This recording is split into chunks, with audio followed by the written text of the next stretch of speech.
Hello everybody, welcome back to my channel. So in this class, we will be learning about genetic engineering.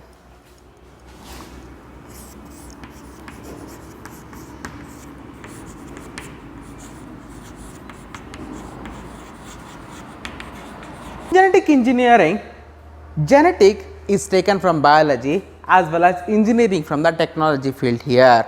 So what is the actual meaning of genetic engineering is, it is the latest technique where we can engineer the gene. So what do you mean by engineering the gene? You can modify the gene according to your own interest. If you want to add a part of other gene to one gene, it can be done. If you want to remove a part of a gene, it can be done. You want to increase the ability of a gene, it can be done. If you want to decrease the ability of a gene, it can be done. So whatever the thing you want to do with a gene, everything can be done under this branch of biology called as genetic engineering. So this is the recent technology which we are completely into recently, as every hybrid product or every breed which we are seeing today is because of this particular genetic engineering here. Whatever the advanced plants, whatever the advanced seeds we are seeing, everything is an resultant of this particular genetic engineering here. So we will understand what are the different steps involved in the genetic engineering here. So under genetic engineering, we will be learning the important concept called as recombinant DNA technology. Recombinant DNA technology.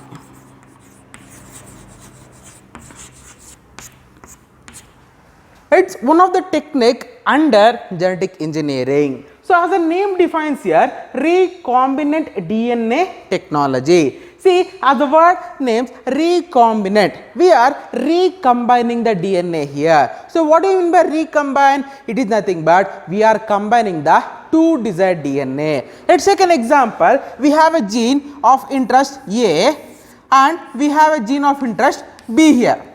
Let's take an example. This gene has a better color. So this gene is responsible for a better color and this gene is responsible for better taste. So with this reference I can tell it may be a fruit. Okay. So I am taking a fruit. I want a better color in case of a fruit as well as better taste in case of a fruit here. But this is a separate species, this is a separate species. In a normal manner, you could get either a better colored fruit or a better tasting fruit. But with the help of a recombinant DNA technology, I can prepare an hybrid here. I can just prepare an hybrid here which is both able, that is, it can be a good in color as well as good in taste also. So what I can do, I will just extract the gene responsible for that excess color or the better coloration. So as we know that every gene is having a particular function here, I will just find out the gene which is responsible for that coloration and I will isolate that one. And in case of B also the same thing will be done. Which gene is responsible for that particular taste will be identified and isolated. So what I will do, I will combine the A gene along with that of B gene which will be giving rise to C which is having both the abilities. That is, it is better in color as well as taste also. This is the ideology of your recombinant DNA technology. In the same way, we can combine any character you want. We know that one living organism is consisting of various kinds of genes and all the genes are responsible for a particular character. From this method, you can isolate any particular character. It may be the height, it may be the ability to get the seeds in a better manner, it may be the ability to grow in an very disturbed area or any ability. All those abilities should be identified and isolated and you can play with the gene literally. You can play however you want. If you want a gene to be in a high superior ability, you can make that. You want the gene to go in a downstream process, you can do that. Everything can be done with the help of this particular technique called as here recombinant DNA technology. So, you understood what do you mean by recombinant DNA technology. Now, let us understand what are the various steps of recombinant DNA technology.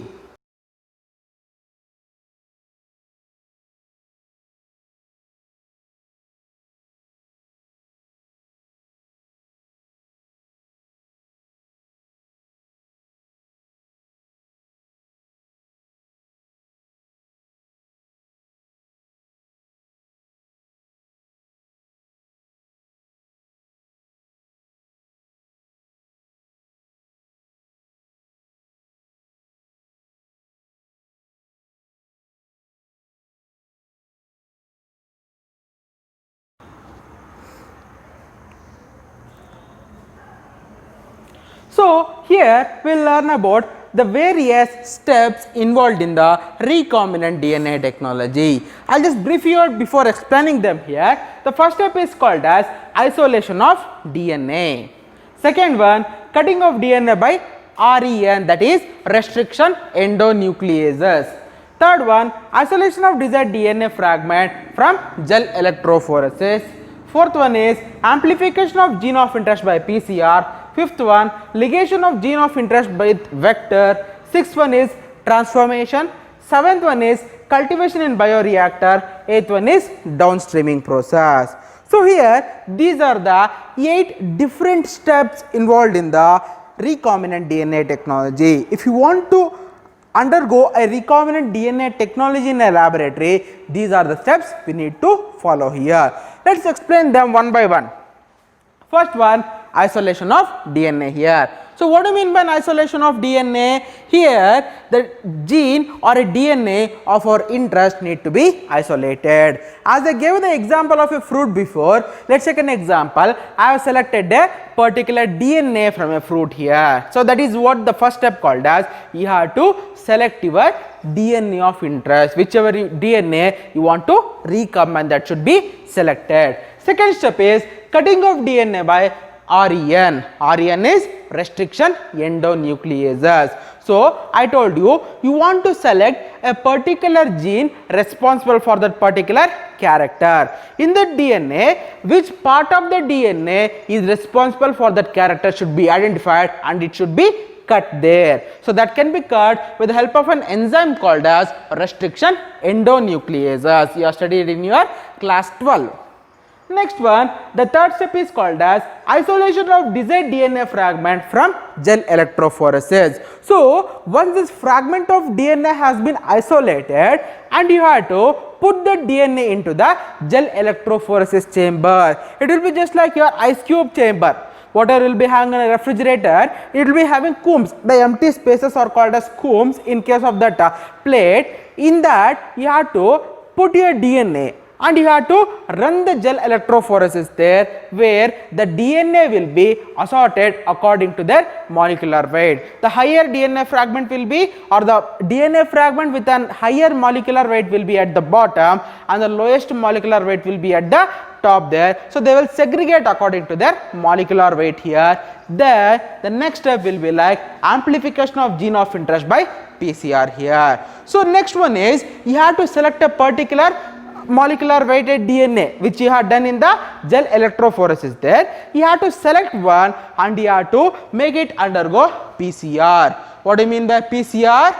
It is an process where you can amplify your DNA, because you cannot get a small fragment of DNA and work with that one. You want more number of that particular thing. Here we will be using your PCR technique. Again, you have studied a PCR technique in your class 12 here.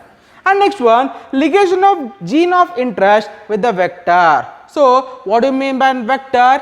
Anything or a vehicle which will carry your DNA or which will carry your desired gene into an organism. So, as I told, I selected a DNA here and I want the DNA to go into an E. coli cell. So, who is mediating that one, or who is helping out to get the gene into the E. coli bacteria? They can be called as a vector here. So, the step is like ligation. Whatever the DNA we have got in case of your PCR method, that should be put into an vector. Vector should be loaded with that of your DNA which has been amplified with the help of PCR here. Next one is transformation. Once this vector is introduced into the desired organism, it may be a bacteria or it may be a E. coli bacteria, then if that undergoes the replication in case of an bacteria there, that process can be called as transformation here. Next step is cultivation in the bioreactor. Once the transformation is confirmed there, you can introduce the organism into the bioreactor. We know very well about bioreactor. It's an equipment with a controlled environment. You can increase the rate of reproduction of an bacteria inside. So I'll cultivate that transformed E. coli bacteria in the bioreactor to get it in an amplified manner, and last step is called as downstreaming here.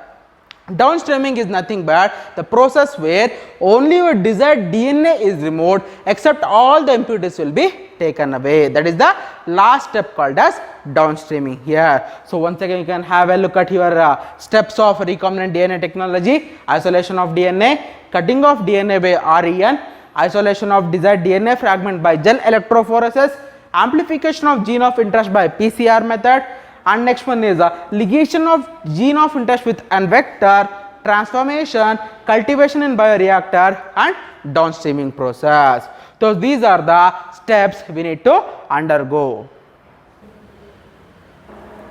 So here we learnt about recombinant DNA technology and the steps involved in recombinant DNA technology, and the next topic that we are going to learn here is genomic libraries.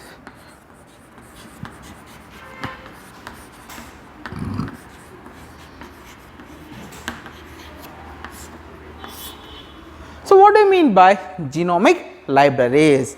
As the name defines here, genomic library or a library of genes can be called as a genomic library. So you may be wondering where we can find this particular gene libraries. See, gene library can be restricted for a particular organism. Let's take an example of a rat. So rat is a living organism which will be consisting of numerous genes here. If all the genes of this particular organism rat is collected and stored,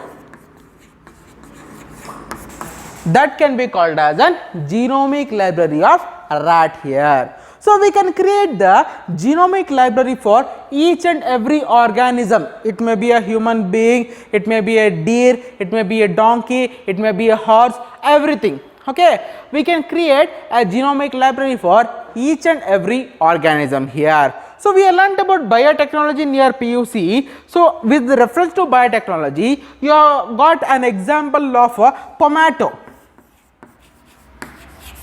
right?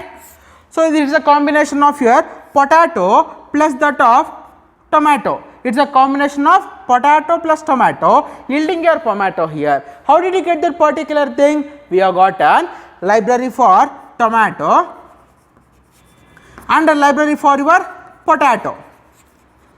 So here I will take a gene from that of your potato as well as a gene from that of your tomato and I will combine them. So in an biotechnology laboratory or in genetic engineering laboratories, we will have the gene libraries formed for each and every organism which they want to work upon. It may be a plant, it may be an animal, for everything we will be having a particular genomic libraries here, then that will be easy. Or for your reference, I can give an example. In a library you can find a section, like it is a science section, you can find all the books with reference to science subject.